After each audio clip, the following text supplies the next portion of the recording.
Bonjour et bienvenue à cette capsule vidéo pour le cours de mathématiques au secondaire. Cette vidéo s'adresse aux élèves qui sont en cheminement particulier, en secondaire 1, qui font le cahier 1, chapitre 1 de Tardivelle. Dans cette vidéo, on va donc aborder les thèmes suivants: les nombres naturels, l'exponentiation, les nombres premiers, la factorisation première, les propriétés des nombres naturels et enfin la priorité des opérations. Si on commence avec les nombres naturels, avant d'aborder la théorie, je veux vous amener à comprendre à quoi ça sert ce qu'on va voir maintenant. Tout le monde connaît les tournevis. Tout le monde doit avoir ça quelque part dans un coffre à outils ou un établi au sous-sol. Et je vous présente quelques tournevis qu'on devrait connaître. Donc ici, tout le monde connaît, je crois, le tournevis étoilé, ou pour les professionnels, ce serait le Phillips, le tournevis à tête carrée ou le tournevis d'électricien qui est la tête plate. Mais il existe beaucoup d'autres sortes de tournevis et on en voit ici une gamme, une série, des tournevis connus, plus ou moins dépendant des personnes, mais encore une fois, ce n'est pas l'entièreté de la collection de tournevis. Voici d'autres sortes de têtes qu'on peut utiliser, qu'on peut rencontrer lorsqu'on est un spécialiste qui utilise régulièrement des tournevis. Donc ici, il y a plein de formes de tournevis différents. Et si jamais un ami demandait à un professionnel d'amener ses tournevis pour faire des réparations, ben, il y aurait probablement une collection qui est plus importante que celle qui est à l'écran. Fait que des fois, c'est important d'être précis dans notre vocabulaire, de délimiter, de faire des petits regroupements pour identifier certaines choses, comme des tournevis, pour que ce soit plus facile de les identifier et pour avoir une possibilité, un nombre de choix plus petit. Donc, si tu demandes à ton voisin, qui est un spécialiste en tournevis, d'amener ses tournevis à tête plate, bien là, à ce moment-là, il va peut-être en amener juste 4 au lieu d'amener toute sa collection de 120 tournevis. Et donc, c'est l'idée derrière les nombres naturels. Donc, l'ensemble des nombres naturels, c'est l'ensemble qui contient tous les entiers positifs. Il est représenté par le symbole n majuscule. Donc, qu'est-ce qu'il y a dans l'ensemble des nombres naturels? Bien, ici, c'est tous les nombres positifs. C'est uniquement les nombres positifs. Donc, il n'y a pas de nombre négatif. Et comme c'est des entiers, il n'y aura pas de nombre à virgule. Si on regarde ce que l'ensemble va contenir, ben, c'est les nombres suivants, 0, 1, 2, 3, 4, etc. Nombre positif, pas de nombre négatif, pas de nombre à virgule. Donc ça, c'est l'ensemble n, l'ensemble des nombres naturels. Par contre, il y a un sous-ensemble des nombres naturels qu'on appelle n étoilé. Ça ici, ce sous-ensemble contient les nombres naturels, sauf une exception, il n'y a pas de zéro. C'est les nombres naturels, mais sans le zéro. Fait que si on faisait une énumération, on aurait 1, 2, 3, 4, etc. Fait que c'est des entiers, donc pas de nombre à virgule. Ils sont positifs, donc pas de nombre négatif, mais pas le nombre 0. Et ça, c'est mes entiers naturels, mes nombres naturels n étoilés. Maintenant, on va parler d'exponentiation. C'est quoi l'exponentiation? Bien, ça sert à simplifier l'écriture de multiplications successives. Des multiplications successives, c'est comme ce qui vient d'apparaître à l'écran. 2 fois 2 fois 2 fois 2 fois 2. Mais là, à un moment donné, si on a beaucoup de multiplications successives comme ça peut devenir lourd comme écriture. Donc, on va simplifier en utilisant la notation en exposant, et ça va donner le nombre suivant, 2 exposant 5. Fait que ici, 2, c'est le nombre qui se répète, et 5, c'est le nombre de fois qui s'est répété. Si on y va dans des termes techniques, on a ici une expression, 2 exposant 5 égale 32. Bien, le 2, qui est le nombre qui va se répéter plusieurs fois, c'est la base. Le 5, c'est l'exposant, c'est le nombre de fois que 2 est multiplié par lui-même. Et le 32, qui est la réponse, le résultat, ben c'est ce qu'on appelle la puissance. On va maintenant faire un petit exercice d'exponentiation. Il faut trouver la valeur de 3 exposant 4, de 3 à la 4. Alors, premièrement, je remarque que le 3, c'est ma base. Donc, c'est donc le nombre qui va se répéter plusieurs fois. Et le 4 étant l'exposant, c'est le nombre de fois qui se répète. Donc, ça va donner 3 fois 3 fois 3 fois 3. Ici, j'ai bien 4, 3. Donc, ça correspond à mon exposant. Je suis correct. Je ferai ma calculatrice pour le calculer et j'obtiens 81. Donc, 3 exposant 4 égale 81. Un autre exercice encore. Ici, c'est un exercice un petit peu différent. C'est 4 exposant quoi est égal à 64. Donc, c'est une autre façon d'utiliser l'exponentiation, un autre type de question que vous pouvez rencontrer. Et ici, ce que je dois faire, tout simplement, c'est y aller un peu à tâtons et faire des multiplications successives de 4 puis voir qu'est-ce que ça donne. Donc, si je commence 4, bien ici, je l'ai une première fois. Si je fais x4, bien 4 x 4, ça donne 16, ça ne marche pas. Et si je fais encore un autre x4, bien là, 4 x 4, 16, x 4, 64.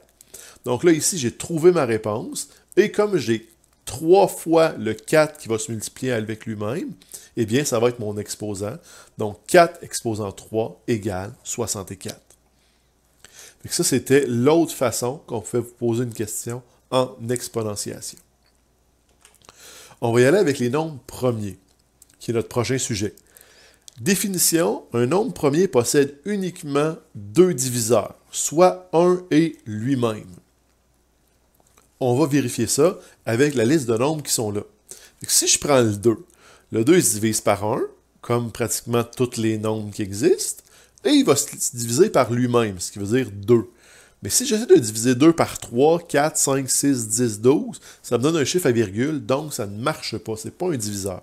Fait que si 2 est un nombre premier parce qu'il peut se faire diviser uniquement par lui et par 1. Même chose pour le 3. Il va se diviser par 1 et par 3, mais s'il se divise par 2, 4, 5, 6, et peu importe, ça va donner des nombres à virgule, donc ça ne marche pas. Le 4 se divise par 1, il se divise par 4, mais aussi il va se diviser par 2, ce qui fait qu'il y a 3 diviseurs, donc le 4 n'est pas un nombre premier. Le 5 se divise par 1, se divise pas par 2, divise pas par 3, divise pas par 4, mais il se divise par 5, donc c'est un nombre premier. Et enfin, le 6 se divise par 1, mais 6 se divise par 2, il se divise aussi par 3, il ne se divise pas par 4, pas par 5, mais il se divise par 6. Donc, il y a 4 diviseurs, donc le 6 n'est pas un nombre premier. Et c'est l'exercice que vous devez faire lorsque vous rencontrez un nombre. On se pose la question, est-ce qu'il peut se diviser par d'autres nombres que 1 et lui-même? Si la réponse c'est oui, ce n'est pas un nombre premier. En fait, ça va être ce qu'on appelle un nombre composé, qu'on va voir dans quelques instants. Mais là, je vais vous mettre à l'écran une chose importante, c'est la liste des nombres premiers. Donc 2, 3, 5, 7, 11, 13, 17, 19, 23, 29, 31, 37, 41, 47 et d'autres nombres. Ici, la liste des nombres premiers est quand même assez longue. Par contre, on n'aura jamais besoin d'aller en haut de 47. En tout cas, je pense qu'on n'aurait même pas besoin d'aller en haut de 11. Fait que les 5 premiers, mettons le 13 puis le 17 aussi, on peut essayer de les retenir, mais c'est très rare qu'on va utiliser d'autres nombres premiers qui sont supérieurs à mes 5-6 premiers.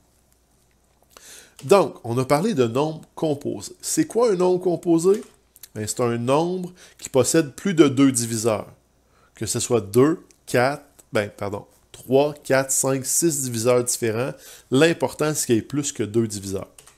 Fait que si on fait le même essai tantôt, ben 2, c'est 1 et 2, c'est pas un nombre composé. 3, c'est 1 et 3, c'est pas un nombre composé. 4, il se divise par 1, il se divise par 2, il se divise par 4. Il y a donc 3 diviseurs, c'est un nombre premier. 5 se divise juste par 1 et 5, c'est pas un nombre premier. C'est un nombre premier, c'est pas un nombre composé. Et enfin, le 6, qui se divise par 1, par 2, par 3 et par 6, 4 diviseurs, c'est un nombre composé. Et, dans le fond, tous les nombres qui ne sont pas premiers sont des nombres composés. Fait que si tu n'es pas un nombre premier, tu es nécessairement un nombre composé. Il y a cependant 2 nombres d'exception. Donc, on disait qu'un nombre premier possède uniquement 2 diviseurs, soit 1 et lui-même, et on disait qu'un nombre composé possède plus de 2 diviseurs. Je vous donne le chiffre 1. Est-ce qu'il possède 2 diviseurs? Bien, 1 se divise par 1, mais 1 c'est lui-même aussi.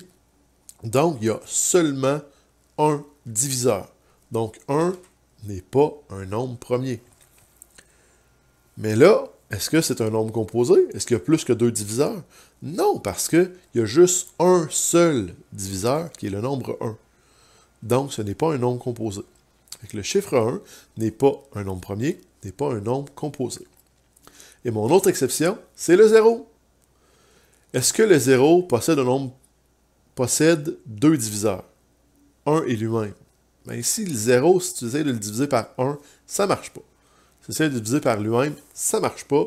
Ça donne que ce n'est pas un nombre premier. Et ce n'est pas un nombre composé parce qu'il n'y a pas plus que 2 diviseurs. En fait, il n'y en a pas du tout. Donc ici, mon 0 n'est pas non plus un nombre composé. Fait que 1 et 0 ne sont ni premiers ni composés, c'est des exceptions.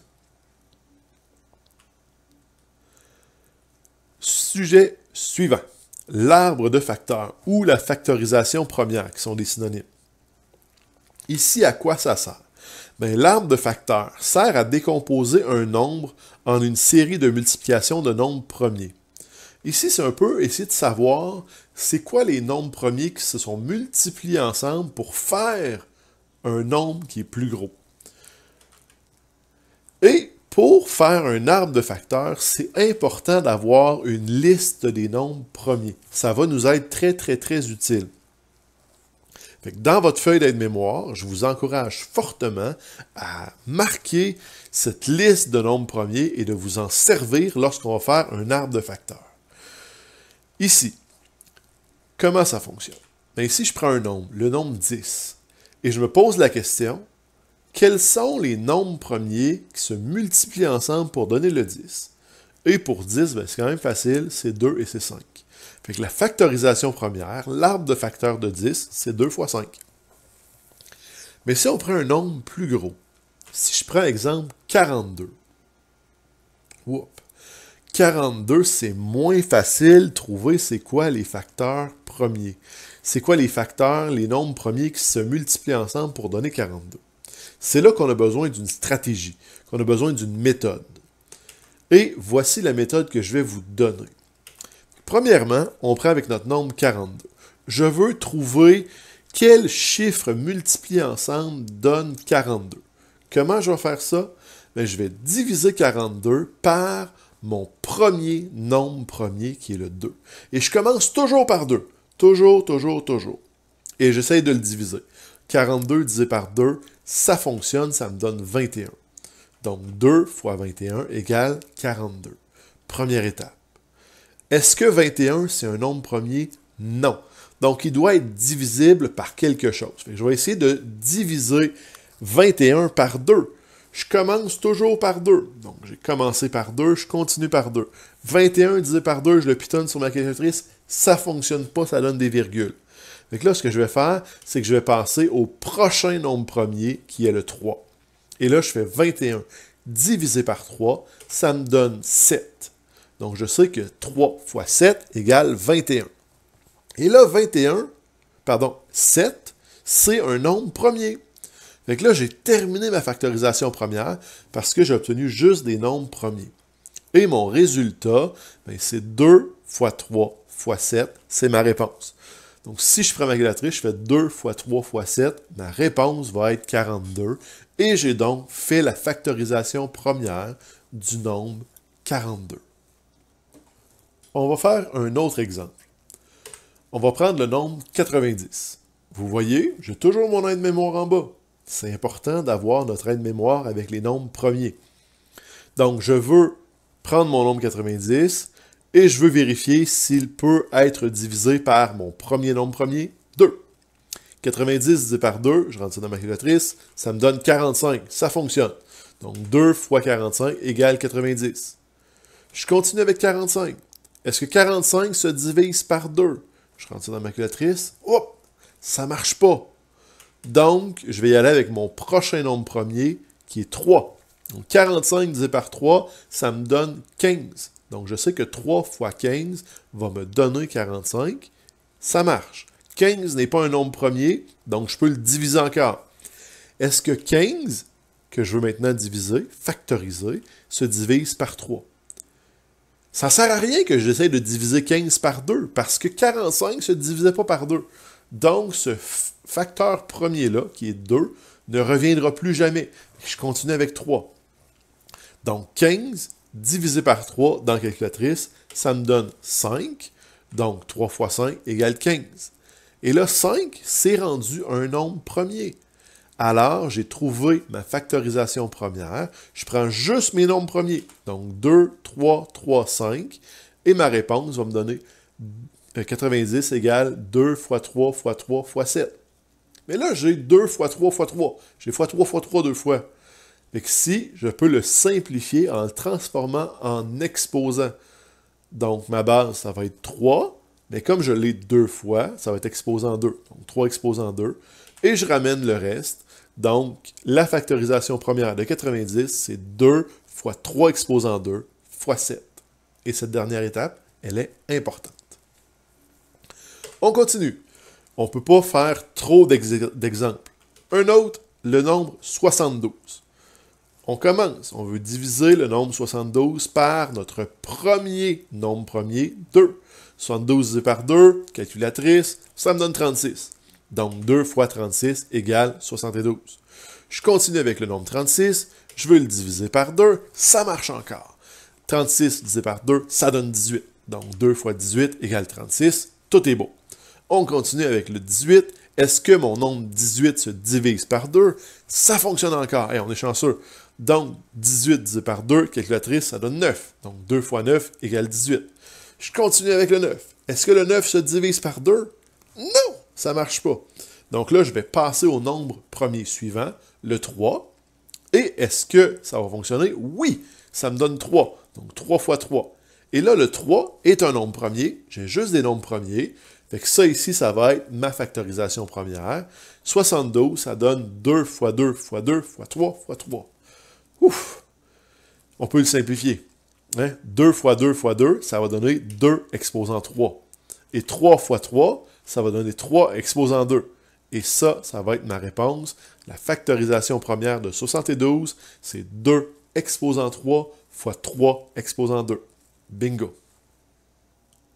Notre prochain sujet peut sembler assez abstrait, mais dans le fond, on l'utilise depuis très longtemps, c'est juste qu'on ne le voyait pas de cette façon. On n'y avait pas donné de nom. Pourquoi?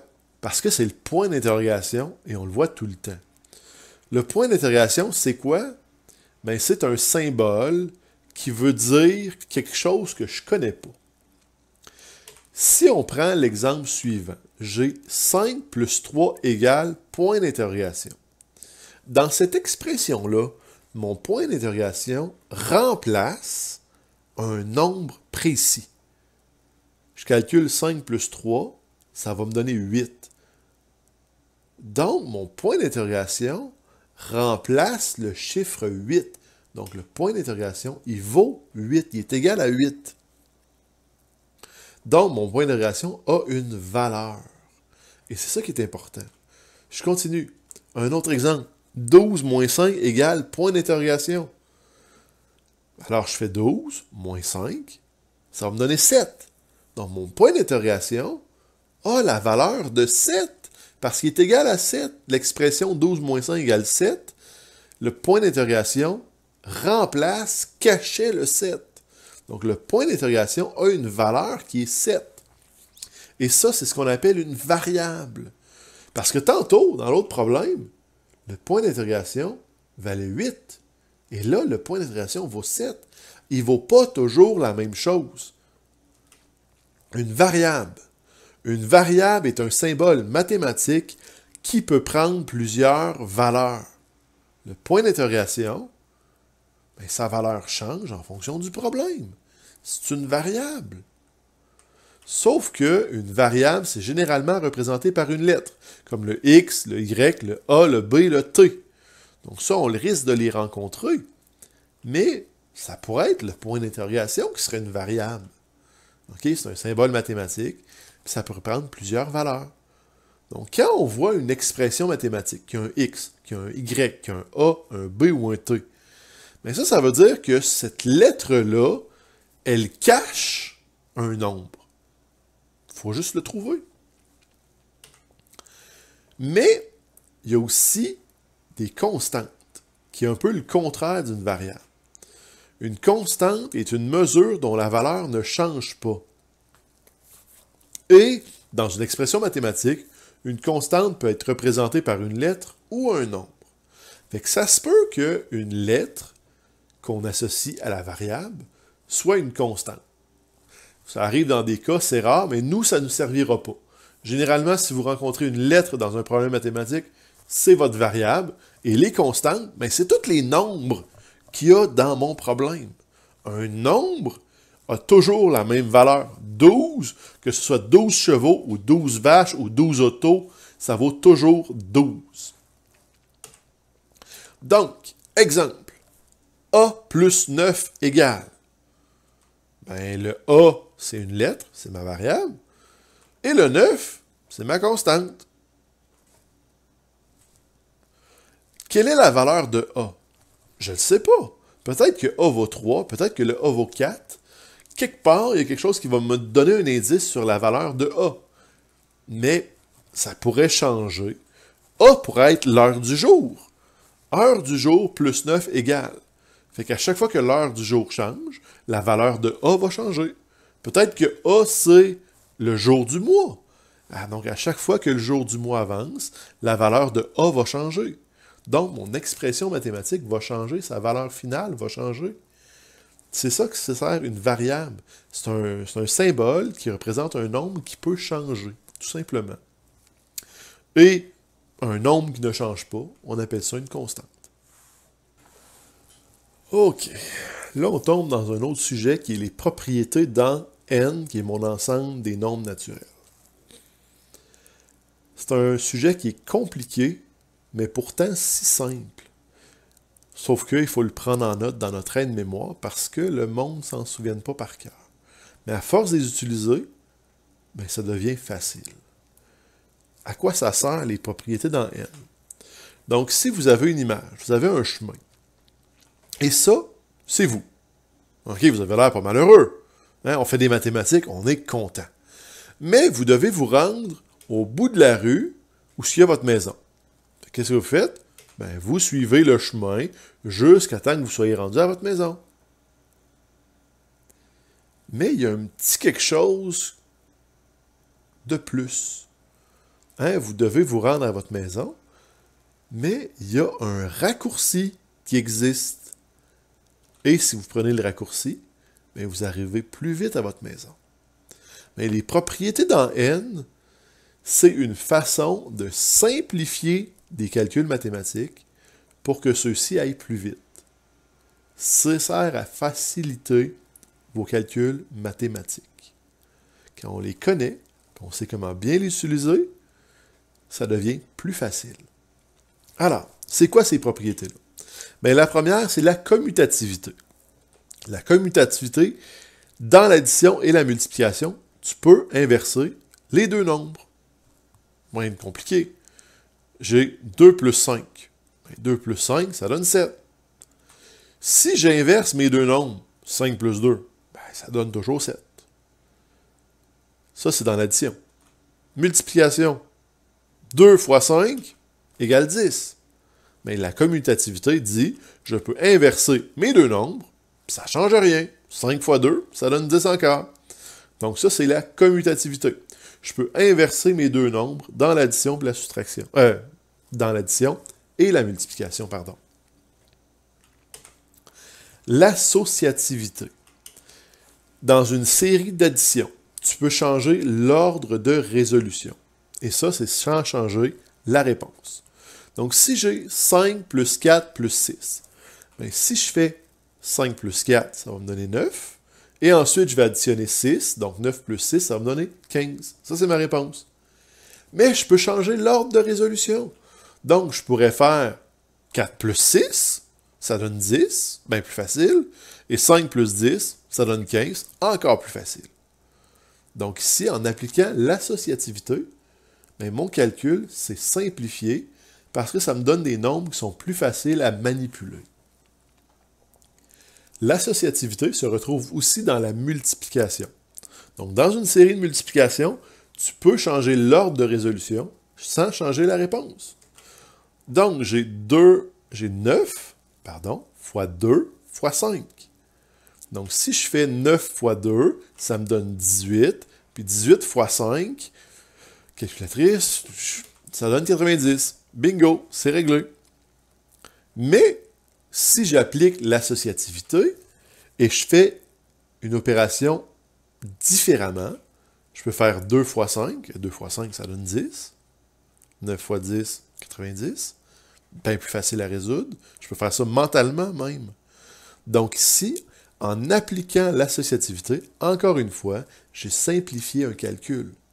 Parce que j'ai associé des nombres qui me permettaient de trouver des calculs plus faciles. Fait que ça, c'est une règle qui facilite les calculs, encore une fois. L'élément neutre. L'élément neutre, ça me permet d'effacer des choses. OK? Dans l'addition et la multiplication, l'élément neutre ne change pas la valeur de l'expression. C'est juste une distraction que tu peux juste effacer. Là.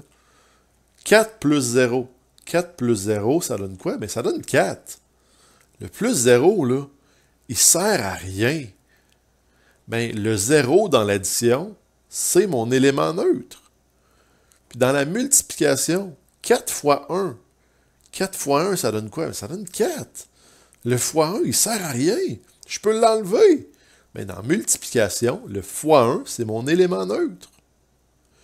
Je continue. Un élément absorbant. Absorbant. Ça absorbe les choses autour de lui, ça les fait disparaître. Hein, mon papier essuie-tout, je le passe sur mon comptoir, ça va faire disparaître le dégât. Ben, c'est ça un élément absorbant. Dans la multiplication, l'élément absorbant donne sa valeur à l'expression.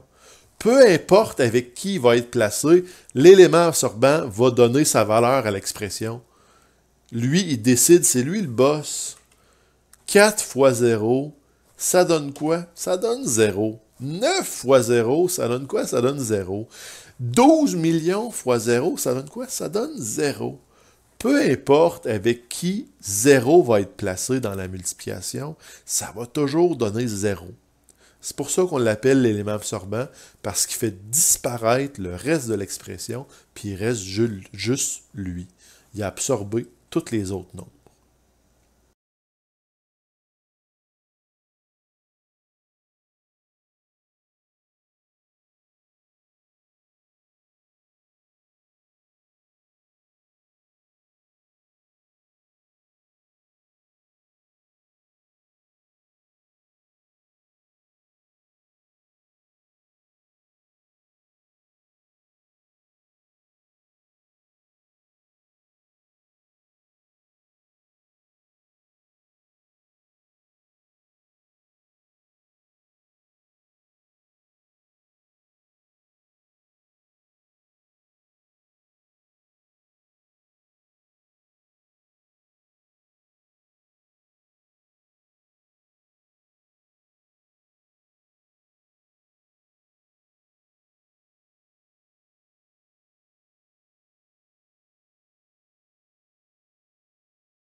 notre dernier sujet, la priorité des opérations. Je suis sûr que beaucoup d'entre vous avez Facebook. Et vous avez probablement déjà vu un genre de numéro de même où tu as des images, des dessins, puis là tu as des opérations mathématiques, puis il faut que tu trouves la valeur de la dernière opération. Et étrangement, tout le monde l'a mal tout le temps. Parce qu'il y a des pognes, comme mes deux ananas. Hein? Ici, j'ai un ananas qui cache un autre ananas, et c'est juste pour nous mêler. Donc, ça, c'est le genre de choses. Ils vont comme cacher des formes derrière des formes, juste pour nous mêler. Mais l'autre piège qu'ils vont nous donner, c'est qu'ils vont mettre des opérations mathématiques qui peuvent changer comme des fois puis des plus. Et là, le monde va se mêler dans la priorité des opérations. Donc, la priorité des opérations, c'est quoi? Bien, lors de la résolution d'une expression mathématique complexe, il faut suivre l'ordre de priorité des opérations afin d'obtenir une réponse commune entre guillemets. Pourquoi? Parce qu'on veut que tout le monde obtienne la même réponse. On veut que lorsqu'on a un problème, il n'y ait qu'une seule et unique bonne réponse. Donc, quand j'ai plusieurs fois, plusieurs divisés, plusieurs plus, plusieurs moins, des parenthèses, des exposants, dans quel ordre je le fais? Bien, il a fallu définir cet ordre-là pour qu'on ait tout le temps juste une seule et unique bonne réponse. Il faut que cette réponse-là soit bonne pour tout le monde quand on applique la bonne méthode, une méthode qui est universelle. Et ça, c'est la priorité des opérations. Donc, si j'ai 2 plus 3 fois 4, hein, je vous parle d'obtenir une réponse commune. Mais si je commence en faisant 2 plus 3, ben, ça fait 5. Puis 5 fois 4, ça va me donner 20. Mais si au contraire, je prends 2 plus 3 fois 4, puis je fais 3 fois 4 en premier, et 3 fois 4, ça donne 12, on va mettre le plus 2, mais quand on va le résoudre, ça va nous donner 14. Donc là, j'ai deux fois la même expression mathématique, puis j'ai deux réponses différentes. Ça ne marche pas. Il faut absolument qu'on ait une stratégie pour obtenir la même réponse. C'est important. Et ça, c'est ce qui est la priorité des opérations. Dans l'ordre, qu'est-ce qu'on doit résoudre en premier? En premier, on fait toujours les parenthèses. Toujours. On commence toujours par les parenthèses. C'est notre première priorité. Quand il n'y a plus de parenthèses, on va faire les exposants. Deuxième priorité. Ensuite, lorsqu'il n'y a plus d'exposants, on va faire les multiplications et les divisions. Mais ici, multiplication et division sont sur le même pied d'égalité, sont sur la même étape. Donc, ce n'est pas les multiplications avant puis les divisions après. On y va de gauche à droite. Donc, je commence à gauche, puis je fais la première multiplication ou la première division que je rencontre. Je continue en me dirigeant vers la droite. Ah, je rencontre une autre division, je la fais. Ah, ça va avec une multiplication, je la fais. Ici, on va résoudre de gauche à droite, comme quand on fait une lecture, des multiplications et des divisions qu'on va rencontrer en premier. Et enfin, on va faire les additions et soustractions. Mais encore une fois, addition et soustraction sont sur le même pied d'égalité. Ils sont les deux à l'étape 4. Donc ici, on les fait dans l'ordre de gauche à droite. Et ça, c'est super important. Donc ça, c'est notre priorité des opérations. Et il y a certaines personnes qui appellent ça PEMDAS avec P-E-M-D-A-S, P parenthèse, E exposant, M multiplication, D division, A addition et S soustraction. Je l'aime un peu moins. J'aime un peu plus peut-être la pyramide qui est là, où on voit vraiment qu'au sommet de ma pyramide, ce qui est le plus important, c'est les parenthèses. Ensuite, c'est les exposants. Multiplication-division sur le même étage, donc même priorité, et c'est de gauche à droite. Et à la fin, j'ai l'addition et la soustraction, qui est encore une fois de gauche à droite, parce qu'ils sont sur la même ligne, même priorité. Ouf. On va faire un exemple de résolution pour la priorité des opérations. Si vous faites ça comme ça, vous n'allez pas vous tromper, ça va bien aller, ça va être simple. Mais, pour nous aider à résoudre l'expression suivante, 8 plus parenthèse 7 moins 2, fermez la parenthèse, fois 2 exposant 2, je nous donne un petit aide-mémoire qui est là ici, notre panda, avec parenthèse, exposant, fois divisé, plus moins. Et on y va toujours de gauche à droite. Donc, Si je commence, est-ce que j'ai une parenthèse? Oui, j'ai une parenthèse, qui est ma première priorité. C'est le 7 moins 2. Et que je vais le résoudre. 7 moins 2, ça me donne 5. Donc, si je vais écrire sur la ligne en dessous le 5, et je vais retranscrire le 8 plus fois 2 exposant 2. Donc là, ma nouvelle expression, c'est 8 plus 5 fois 2 exposant 2. Je recommence ma priorité des opérations. Dans cette nouvelle ligne-là, est-ce que j'ai des parenthèses? Non, j'en ai pas. Est-ce que j'ai des exposants? Oui, j'ai un exposant. 2 exposant 2. Donc, ça, c'est ce que je vais résoudre. Et là, 2 exposant 2, ça me donne 4. Je réécris, je retranscris le reste de mon expression mathématique. 8 plus 5 fois 4. Et ça, c'est ma nouvelle expression mathématique que je veux résoudre. Je recommence ma priorité des opérations. Est-ce qu'il y a des parenthèses? Non. Est-ce qu'il y a des exposants? Non. Est-ce qu'il y a des multiplications? Oui. Première multiplication que je rencontre, 5 fois 4. Je la résous. 5 fois 4, ça donne 20. Et je retranscris mes autres informations, 8 plus. Donc là, ma formule est maintenant rendue 8 plus 20. Et là, il me reste juste une opération à faire. Je peux la faire, ça va me donner 28.